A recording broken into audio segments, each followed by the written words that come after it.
For those looking to be a GC in a role that is GC without management commitments, for my role, it's not full-time. I behave like it's full-time, but no, it's supposed to be, 2-3 days a week. I'm at an age where I should be retired, but I think there's a lot of what I call alternate GC roles. I think about people, with families, those that want to do something other than, hit the ground running 1,000 miles an hour. You don't need to do that. You can become a great GC. There's plenty of responsibility, but you can do it on a schedule that's just different. Welcome to Becoming the GC, the podcast that dives deep into the journeys of general counsels and chief legal officers, uncovering the insights and strategies that help define their success. Hosted by Joe Schul, founder of Inside Counsel Academy. We share real-life stories and practical advice from successful GCs, guiding you on your journey to the top. Tune in and discover what it takes to become the exceptional legal leader your organization needs.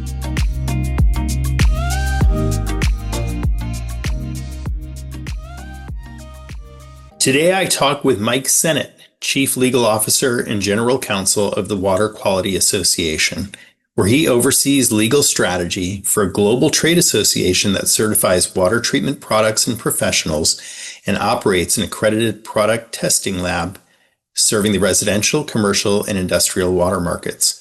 Before stepping into this post-retirement GC role, Mike spent decades as an antitrust and competition law partner at Jones Day, leading merger control and cartel matters around the world. His practice spanned a wide range of industries with a particular focus on medical devices, pharmaceuticals, and healthcare antitrust. Mike holds an AB in Philosophy and English from Quincy University and a JD cum laude from Loyola University Chicago School of Law, where he has also taught antitrust as an adjunct faculty member. In this conversation, we explore his unconventional late career move from big law antitrust partner to trade association general counsel, how global deal work shaped his view of enforcement in the US and abroad, and what it really looks like to design a meaningful, beyond retirement chapter in the law. Without further ado, I bring you Mike Sennett. Hey, Mike, welcome to the show. Thanks, Joe. Delighted to be here today. Excellent. I can't wait to go through your background because we met, it had to be probably almost 30 years ago. When I was a young lawyer at Baxter and you were a partner at Jones Day and you were outside counsel on antitrust and I learned so much from you over the course of several years in that area. And it's an area that isn't always intuitive to a corporate lawyer. And that was when we were together then, and then, many years after as you went into just a number of different roles with Baxter. You're obviously the experience with DaVita in a major way and all of that. It's just been a delight over the years. And then watching, this transition into, really being an outside, inside lawyer, if you will. I mean, tremendous really, services. Like even those of us who aren't antitrust lawyers, you really can't escape it. It's it's been a really important practice area and continues to be. So I'm sure we'll get into that more. And like this interview to me really continues on a theme. The show has been about, and not intentionally, but it's been about unusual paths to the GC chair. Because what I'm finding is everybody's path is unique. Now yours is probably even, I don't know if you can say more unique, if that's probably not a proper way to use that word, but yours is certainly unique and comes later in your career. And so we're going to spend a lot more time, sort of along the journey before we get to the GC chair, because I don't want to skip over anything. And I'd love to even hear about what inspired you to pursue a career in the law generally. Sure. Very happy to walk into that because it was happenstance. It wasn't something that, as I was studying as an undergraduate that I intended to do. I was in fields that led me into graduate school.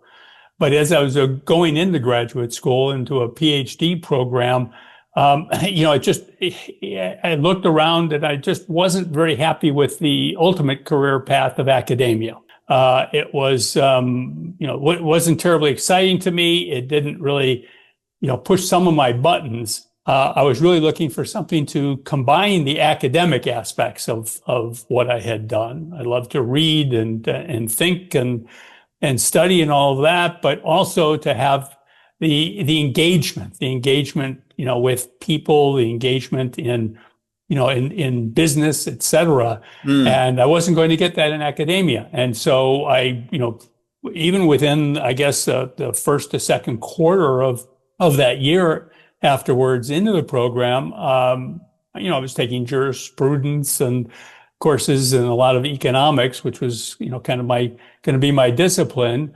And I, just decided, no, I think I want to go to law school. So I didn't really decide until very late in even in the process for applying. It was something that people didn't put off quite the way they do today. In my time, a little bit less than yours. I think there was, a lot more thought given. But for mine, if you were going to go to law school, you had to kind of do it right away. And even though I skipped 1 year in there between undergraduate and law school, it was viewed as a big deal. Okay, well, really? Interesting. I'm going to law school later in life. Okay, well, great. 1 year later. Yeah, exactly. I'm 24 instead of 23, whatever it was. How did you spend that year? Well, that was in graduate school. Got it. Yes. Yeah. So yes. So I was taking courses and and everything all the way up until. I don't think I applied, and I applied very late. I remember going down at the time. It's a very famous dean at the University of Chicago, and I was kind of had to stay in Chicago for some family and other reasons. And I remember going down to meet with him, Dean Phil Neal, who is also, kind of a famous lawyer himself, and saying, "Can I get in? Can I get in?" And he said, "Well, I'm tell you what, I'll put you on a waiting list. You're looking good. I'll put you on a waiting list." And this was in like May or June. Applied to Loyola as well, and they were pretty quick with me because that was, just a little bit easier. And then finally in July or something, he said, "No, I don't think we're going to be able to do you." I said, "Well, thank you," and went through that. And then I still remember from my first year in law school, ordinarily, coming in Chicago. There were two sections in our law school at Loyola, and there was one fellow who's number one in section one. I was number one in section two, and we could transfer to the University of Chicago if we chose. He went ahead and did it, and I don't know why. I have to say these are career paths. I said I can either be, the superstar here, law review, all that sort of thing, be at the top of the class, or I can go down to the University of Chicago. They'll view me as a transfer student. And treat me accordingly, and maybe I'll do okay, and maybe they'll be so smart that I won't be able to compete. So he went, I stayed, and I think it was probably in retrospect the right decision. But I love that story. It's the first career path decision. Loyal to Loyola. Yep, exactly. And then, so then what was your first job when you graduated? So when I graduated, my first job, and I came out of law school, again, my antitrust competition economics background, I focused on that in law school. It was my law review article was in that field. The professors that I work with and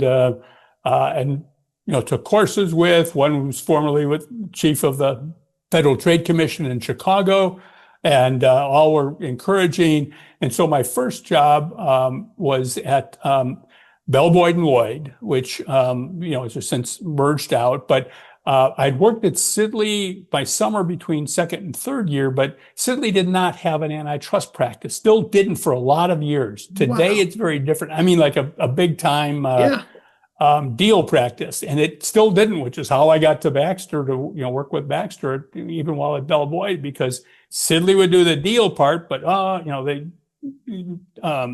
Marsh Abbey, the GC there, didn't have confidence in their antitrust, and so they came in, and so I got a lot of that good stuff. But that was my first job out, was within that framework, and it was like everything, deals and travel and big litigation and everything from the Archer Daniels Midland one to United Nuclear, and uranium, just all these, major cartel things, fun things in Japan and Europe, etc. Wow. So I didn't realize, of course, from my seat, I was at Sidley. Bell Boyd was literally across the street. I don't know if that's how it was. That's right. Yeah, sure was.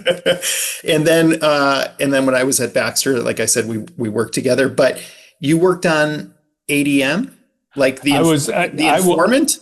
The informant stuff. I still had until 3 or 4 years ago. I think I finally donated them somewhere. I had cassettes from the FBI's recordings from their FBI, both in Mexico as well as in Hawaii. And I had actually used that and used quotes from that when I taught antitrust compliance, even Baxter and elsewhere. They're even in my slides here today when I teach antitrust, within us and that, some of the famous quotes that were funny quotes. It's like the group got together.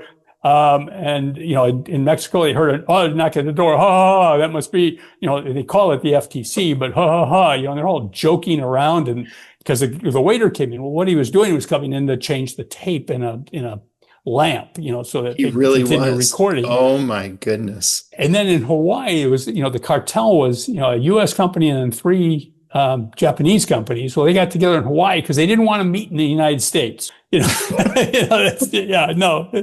these funniest quotes because, antitrust jurisdiction reaches everywhere as everybody knows. I mean, so for people listening who don't know the story, you have right now, go on Amazon, get the book, The Informant. There's also a movie, which the movie was entertaining.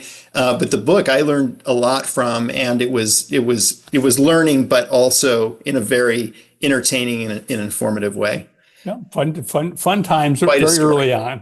Quite a story. Yeah. Okay, so you're at Bell Boyd and Lloyd. You've got clients. How did that? I don't want to skip anything, but I think of you as a retired Jones Day partner. Yes. How did that come about? Well, that was, sort of a complex undertaking. Jones Day, originally Cleveland, obviously did, but then expanding, as it expanded, came to Chicago fairly early on and tried to recruit me because Jones Day did have an antitrust practice and they knew who I was. And so they came and, for the first round or so, and then it came up again, a few years after that. But Jones Day's big client in the space was Abbott Labs. And I had Baxter, Baxter was my love, as a client.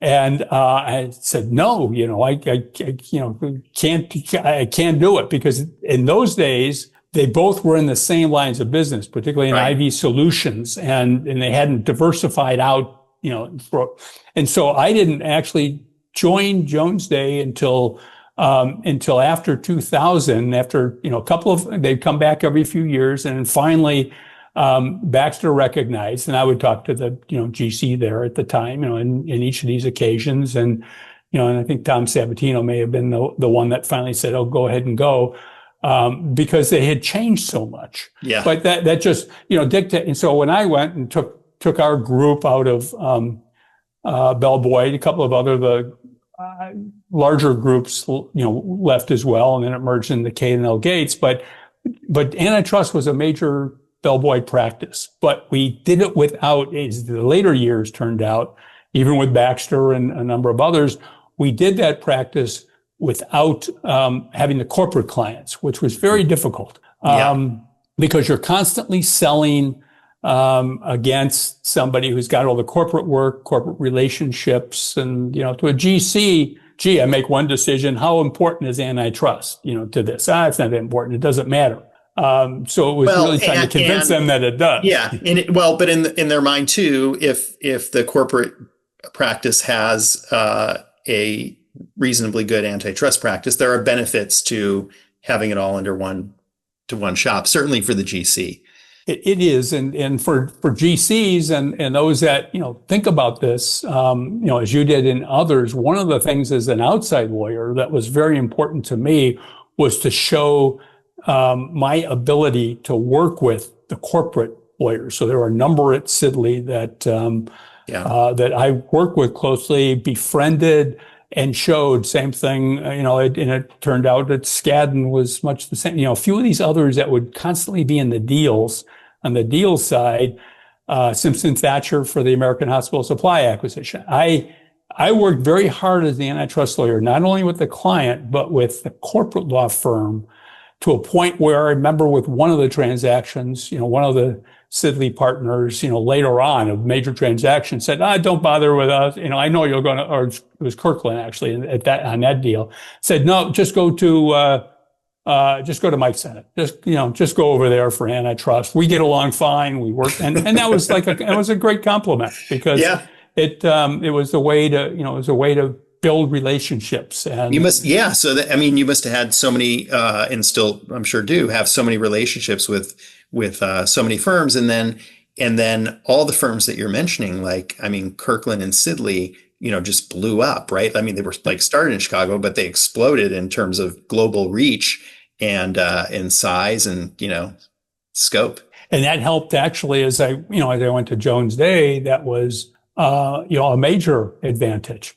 I was able to do the international. Jones Day, another one, right? Before that, but it was because of the international footprint, and I remember some of the Baxter transactions where I was spending, weeks and weeks in Europe, like the Immuno transaction and, and Gambro, et cetera.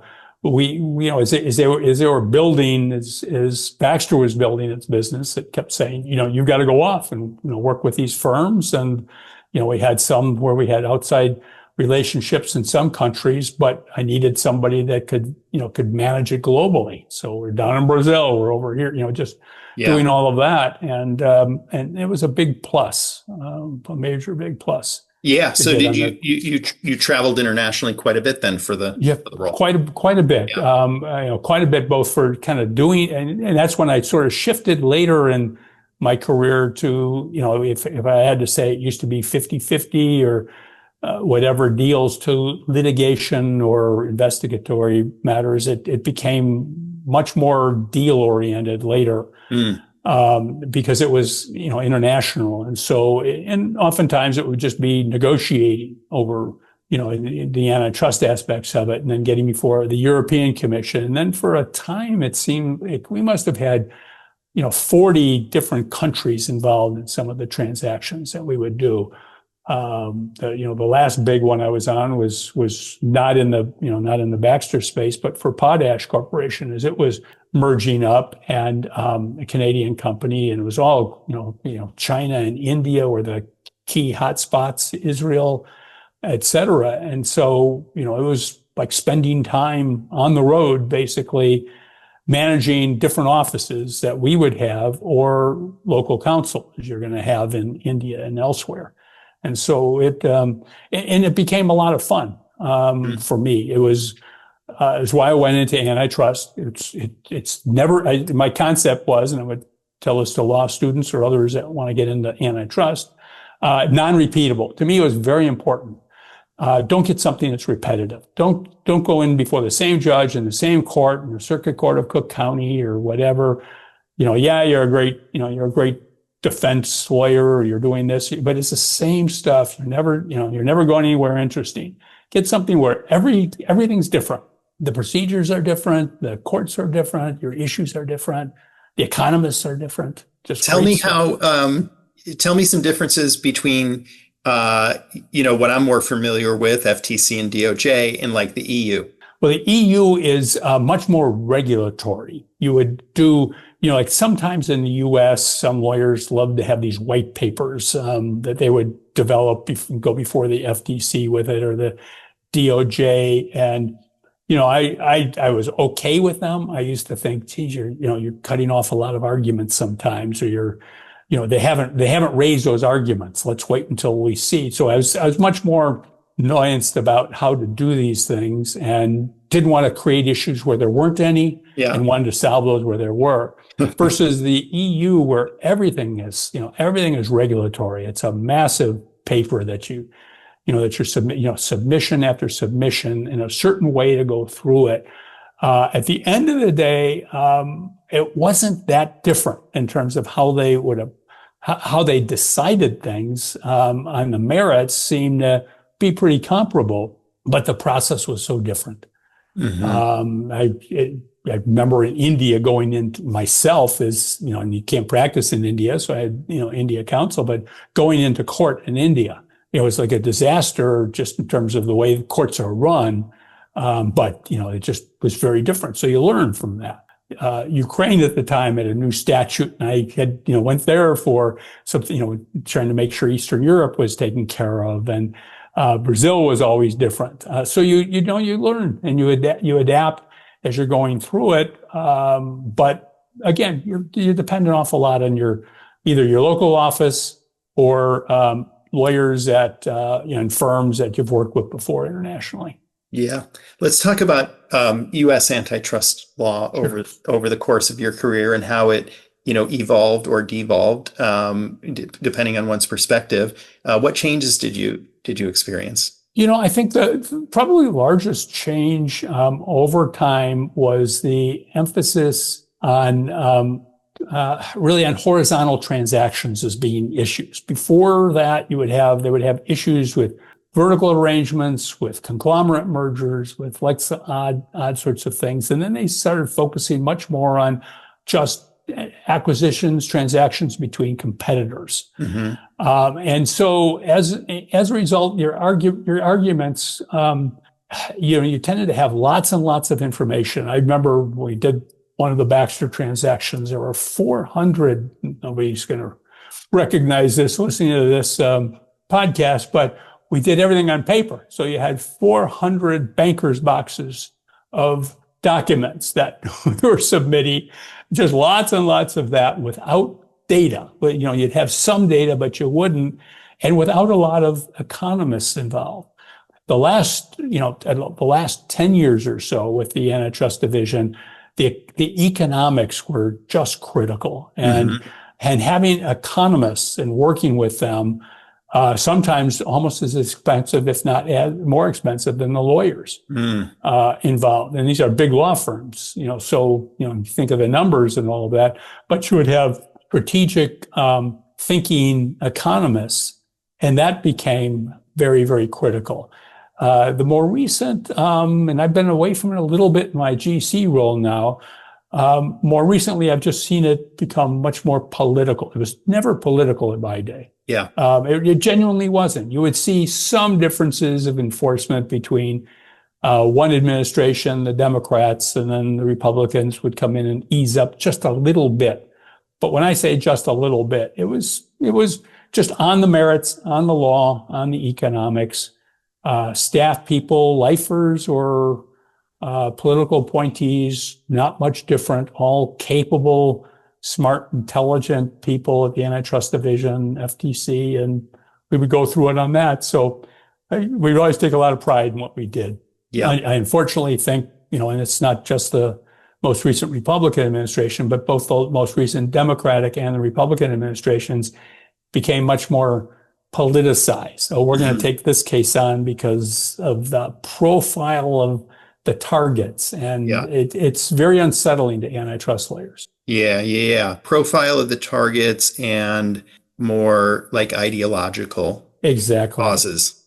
That end up providing the answers before you even asked the questions or gotten in the data, because we were always data driven. Well, that's what I was going to ask you. So, like sort of before recent times and when you were fully practicing in the antitrust area, how important were the qualitative arguments in a world where they're looking at HHI indexes and whatnot? Because we'd always spend a lot of time, the sort of reasons for the deal with the white hat on that, were going to benefit everybody. How much did that matter to the regulators? I think it mattered hugely of making a difference between transactions that were on the edge. They would want to, the rationale. Why are you doing this? Explain to us the future. So qualitative matters. I would say to a GC, yes, the quantitative tell you whether you're going to have a headache or not. That's basic bottom line. Are you going to have a headache with this transaction or not? Once you get to the answer of yes, then start working on the qualitative messaging. What is it? How are you going to contribute? And always remembering that it really is all about consumer welfare, meaning how is this going to benefit the customer's always right. That's what I always say to clients. Say, you preach to me that the customer's always right. I believe you. So tell me how this is good for the customer, not how it's good for you. Tell me how it's good for the customer. And then that will be the basis for the argument. And I won't say it's going to make the difference in one case that's horrible versus another, but in a close case, it does. And I remember going through, consent orders we would do where we divest certain businesses, and it would always be, okay, we'll get less asked to do less if we get these arguments here for these business units. And it worked. I mean, it really did, because the qualitative, when they can come in and business people aren't talking about data. Let us, let the lawyers, candidly, let the economists talk about the quantitative data. Qualitative, that's the argument. Yeah. Okay. You're right. Great. Okay, good. Because we always spend a lot of time and money on that. So I'm glad it was.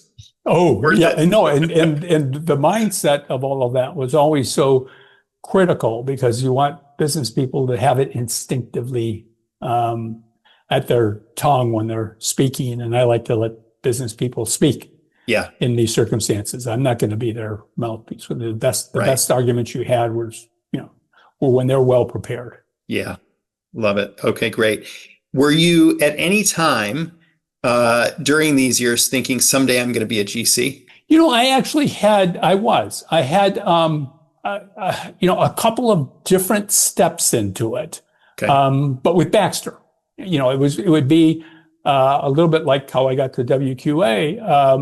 With Baxter, I had two opportunities. One, although I had younger children at the time, and I even spoke to whoever was running the American school in Brussels about, how do I get my kids educated? But there was the international post had kind of opened up. There was, some excellent young people that ended up kind of taking it over, but it was a major part of Baxter, and they wanted kind of a U.S. presence over there.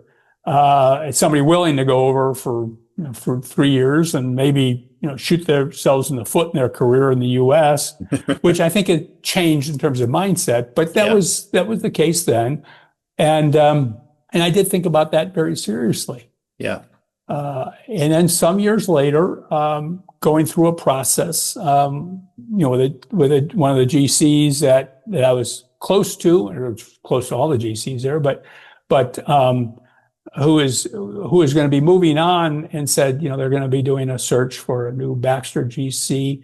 I think you should try that. And I remember, at least talking a little bit, about it, thinking, that might be interesting. Yeah. I knew I didn't have the skill set for it. A little bit of me was, I was, so narrowly focused in antitrust that, that I was not a corporate deal type. I was not not more of a corporate generalist. So I had a bunch to learn, but I would look to my left and look to my right. And sometimes GCs do come out of specialties in large law firms and do fine. Sometimes they're not trained for it. And I think at the end of the day, that was probably, you're great, but you're not quite what we're looking for in terms of skill set. And, you manage a lot of lawyers, but they're all antitrust lawyers that you currently manage. But if you're going to come out of a specialty, I would think antitrust would be because you're so involved in the business and you have to understand the business is, more so than maybe any other specialty area. I think so. Yeah. I think it's a great one for the business side if you want to have, which is why I went into antitrust and not something else, because I didn't want to deal with finance. I get bored by accounting and finance and capital markets and all of that. And so I love dealing with the salespeople. I love dealing with the strategic thinkers. Those with visions and the rounding error and the numbers don't matter. That sort of thing. And, but it was an interesting time. Definitely. Before I jump ahead to your current role, I don't want to miss, you were, maybe you still are teaching along the way, right? That was part of your Yeah, yes, I haven't done that as steadily as I did along the way. I taught antitrust and I had a course in antitrust law basics, and then of course in international antitrust. I did one in antitrust M&A, and another one in international antitrust M&A. Just different, different kinds of seminars over some years. But then it kind of, I stopped doing it in terms of some of the logistics weren't working. Plus, the professor there that had been going on sabbatical was new in the beginning when I did it. The law school needed the expertise, and then he kind of had some of his own folks that he wanted on the actual faculty itself. So I'm still involved with the institutes and that sort of thing, but not quite what I was by a long shot. I'm just thinking when you would come into Baxter and do the trainings, like how different it was and how much better it was as the student than what like antitrust I took in law school from some great professors, but it's much more of a hide the ball and make you find it. Whereas you came in and just laid it all out in a way that was easy to understand, in a very difficult and sometimes complex subject matter. That's, but that's really what you need to do with regulators. And then my few juries as well. I had fun doing that with some juries too. Yeah. Really? Juries? Yeah. Well, I had a few a couple jury trials. And, I had a Baxter one in Delaware that was more counterclaim out of patent law. You get a lot of patent antitrust. So sometimes if we're in pushing at patents, somebody's going to be pushing back on us and claiming that we're going to monopolize something or another. So I did have one jury trial in Delaware for Baxter that I still remember just having so much fun before the jury with it. Nice. Yeah. Okay. Let's talk about the transition now then to your current role. How did that come about? What did that look like? Well, the transition, it developed,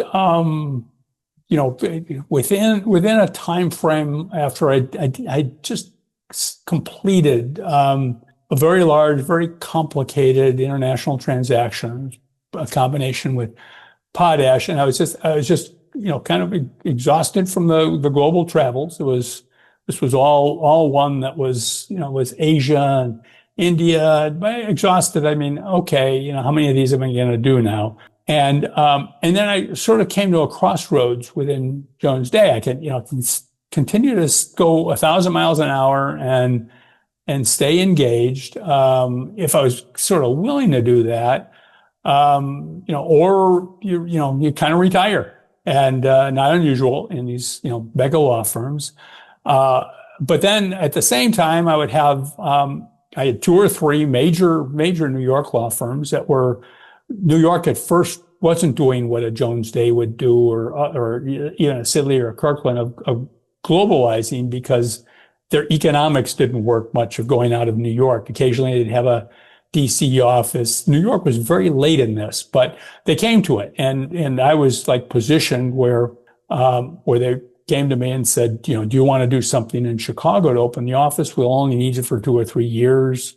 Kind of sounded interesting in each case, but in each discussion, what tugged at me was I have a team both in Chicago and elsewhere, but particularly in Chicago that I loved to death and trained and brought along. And I said, I can't do that. And they wanted, maybe me, and they would send their people basically to fill in under, and it would be me. And then you get the clients that you've got and all your client relationships to come along. And most probably would have. But it was also, again, it was starting something new. It was business development. I'd kind of had it with that. People would say a lot about business development in a large law firm, but for me, you get to a certain point where it's got to be reputational, but you also can't walk away from that which you had. And I was just not prepared to do. I wasn't prepared to do that to my team. I wasn't prepared to do that to Jones Day. Maybe if I could have had a person or two on the team, I was getting that kind of a signal. But when I left Bell Boyd, I had pretty good carte blanche to bring along who we wanted, because that was the group. But that wasn't going to be the case the second time. And I wasn't going to be really viewed as much of an active practitioner. This was you go around, you introduce people, you get, you solidify that, and then you're old and goodbye. But as I was kind of debating all that, I had this trade association for this, which I only had one. It was this one, and it started in the mid '90s over a major antitrust undertaking. But when I engaged with this trade association, I just I liked everybody so much in it. It was interesting, nonprofit, but it was in the water, it was in the water space. It's Water Quality Association, lots of big companies, lots of small companies, lots of local, but they also ran, they were at least thinking about an accreditation program for, much like Underwriters Laboratories, but for water at the time they were, that was very key. And so I started working with them in there, and then I would just be there, outside law firm. I'd send other stuff to either Bell Boyd or Jones Day, the more general stuff, but I would, go to the board meetings and do the strategy, and got to know everybody and everybody, and go to the conventions and all the kind of fun stuff I had. And then when I sat down in November at the board meeting, before I was going to retire effectively or do something else with a different firm, I said, I'm going to retire this, or I'm going to go with a different place, and there's really not going to be an ability to continue. A couple of the board people were just kind of, oh no, we can't let that happen. Went out, had a big powwow, and then said, can you, came back and basically said, why don't you join the Water Quality Association? Bring your outside counsel kind of hat, come inside, you can farm out what you like, do what you need to do, get it set, but become a GC here. Yeah. And we'll do it on a schedule. Basically what they said was, we can do it on a schedule that, would let you lighten up. You're a trade association. Mm-hmm. And the lead of this was somebody that had, gone inside, was on the board, but that I had a great lawyer from Foley and Lardner, and we'd done some deals, more adverse deals, but with our client. So he knew me so well and said, look, this is, I'm going to be supported. I'll be the president in a couple of years. I'm going to support this. And, we'll go from there. And it's a trade association. So you can practice as a GC. You're not going to have a team that's going to be a team like you're used to, but go have at it and enjoy your retirement years, basically. Yeah. Well, I mean, it's a win-win, because they're getting somebody with I'm sure they realized, like, all the experience and wisdom that you're bringing to it is just such a gift. Yeah, and that was it was an interesting decision immediately before COVID. So my first so my first month or two was out, and then COVID hit, and most of my legal work and all of that was keeping our head above water during COVID, helping our members and going through a process. How do we keep the lab, because the lab is all on site, hands on. You've got to be there. How do we do that? And then running around the country getting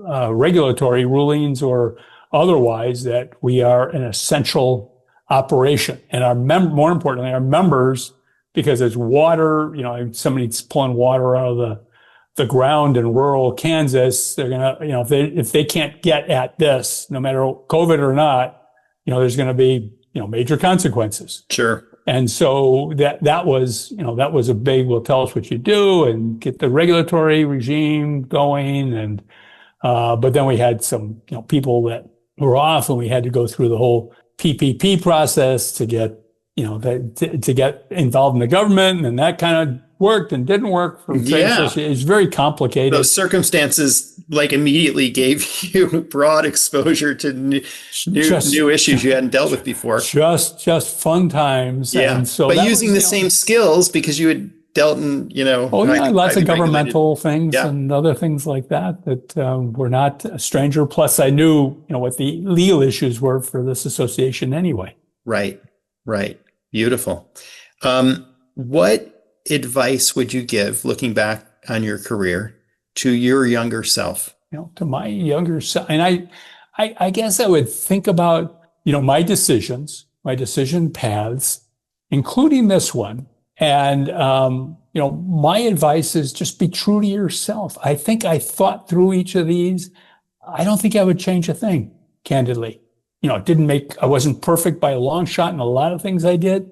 But in retrospect, it really is doing something that you're happy to get up with each day as a young associate and as a partner in a law firm. You're working like crazy. So you've got to, you have to find something that you enjoy. And so that's really, if I thought back to my younger self, I'd say you're on the path.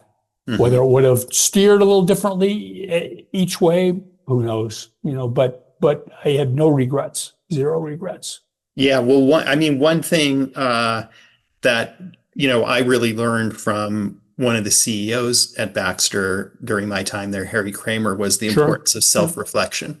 Yeah. And without that, you can find yourself in places you don't want to be or don't know how you got there. But as long as you're doing that along the way, you should be steered pretty well. And I'm still on his email list and all of his, and I read that stuff because I still learn his books, his writings, and that his teaching, and that was always key to me. Absolutely. Yeah. What are you most looking forward to? At this point, I'm probably looking forward to saying, okay, I have to transition this. I'm probably looking forward to making sure I transition this into capable hands. I'm probably coming out of a GC role that, this is not for, at least my kind of experience or advice here wouldn't be for a GC looking for, a mid-career big undertaking of going from, managing, lawyers outside to managing lawyers inside, or going inside as an associate and then rising in the corporation. I can't help with that. What I can do, and what I would say is, for those looking to be a GC in a role that is GC without management commitments. For my role, it's not full-time. I behave like it's full-time, but no, it's supposed to be, 2-3 days a week. I'm at an age where I should be retired, but I think there's a lot of what I call alternate GC roles. I think about people, with families, those that want to do something other than, hit the ground running 1,000 miles an hour. You don't need to do that. You can become a great GC. There's plenty of responsibility, but you can do it on a schedule that's just different. And that's, sometimes if you're looking, what do I do in my senior years? If you're in a small law firm, a large law firm, a major GC role, what can I do? And, in corporations, particularly publicly held companies, they look at it all and they say, okay, you've had enough here. You're no longer at this level for us. But what do? You can, I sit on boards, for nonprofits. You give back, but you can also downsize it without losing the value. And, and there's like you've seen, you've got, just an ability, as you've done, to support GCs that aren't fully staffed, to support training, to support education, to really make this a road that that can be very positive no matter what your ambition. You don't, and it's really to say you don't have to be, running a 100-lawyer law department. Right. You can do it to make an impact. Yeah, exactly. And to be great in your business and enjoy it, and find it enjoyable, an enjoyable day. Have you read the book From Strength to Strength by Albert Brooks? I have not read it. I've had somebody recommend it. I highly recommend it. I mean, you've done it. You've done, what he says we should do, in occupations like we have. But I think, I think it'd be good to read, because it would be like, yep, that's what I did. And that's reaffirm everything. So. Well, great. Well, it's been such a pleasure. I have one more question. So now I'm curious, as you weren't flying around the world and you had something that was more manageable, what did you spend more time doing outside of work? What have you been spending more time doing outside of work? A couple of things. I think professionally, at least, I've spent quite a bit of time trying to learn lots and lots of areas of the law that I know nothing about. So large law firms put on constant seminars and webinars, I'll call it. So I sit and learn. And so I do that and try to engage in that way. I spend, more time traveling than I did. I have 5 children, ranging, all over, most of them are east, but not, but they're all over the place as well. I moved my stepmother to Italy, so I get over to see her, love her to death. The last one, in that range. She's back up in Torino, a beautiful area of northern Italy, and do that. I sit on boards for what's Children's Home and Aid in Chicago. It's Brightpoint.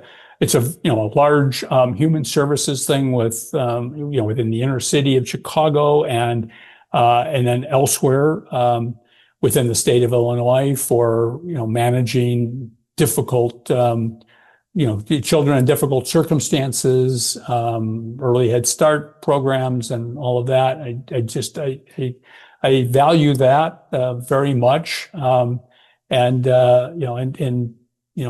that, keeping very kind of keeping busy, trying to keep stay healthy, keep busy, work out occasionally, much more than I did before. Do you still get out on Lake Michigan sailing?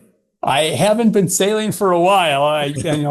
Sad tale, but my friend and colleague who actually had the boat, I would never get the boat because it would sit too much with me. But he had it, and he gave that up, and that some years back. So I haven't been back sailing again. But I did make the MAC race several years in the past, and a bunch of those, and just love the sailing. That's exciting. There's always exciting times. Right on. Well, thank you so much, Mike, for sharing your wisdom and your story with our listeners. I really appreciated hearing it all myself and catching up in this way. Thank you, Joe. I can't thank you enough for this opportunity. It was really great to see you and all the success and everything else. And wish you all the just very best. It really is a pleasure. Thanks so much. You take care, Joe. Thanks for listening to my conversation with Mike Sennett. Here are 3 quick takeaways from his journey. First, there is no single right path to a great legal career. Mike moved from a PhD track to law school, from antitrust litigation to global deals, and only later into the GC chair. His story shows you can make significant pivots at multiple stages and still end up in a role that fits you. Second, the best lawyers blend data with a clear human story. Mike emphasized that in antitrust, especially on deals, you need strong economics, but you also need to explain in plain language how a transaction benefits customers. That combination of rigor and narrative is what resonates with regulators and executives alike. And third, retirement doesn't have to mean stopping. It can mean recalibrating. Instead of exiting the profession, Mike chose an alternate GC role at the Water Quality Association that lets him continue to contribute at a high level, but on a more sustainable schedule. It's a compelling model for senior lawyers who want impact without the 24/7 grind. If you enjoyed this episode, please subscribe and share the show with a friend.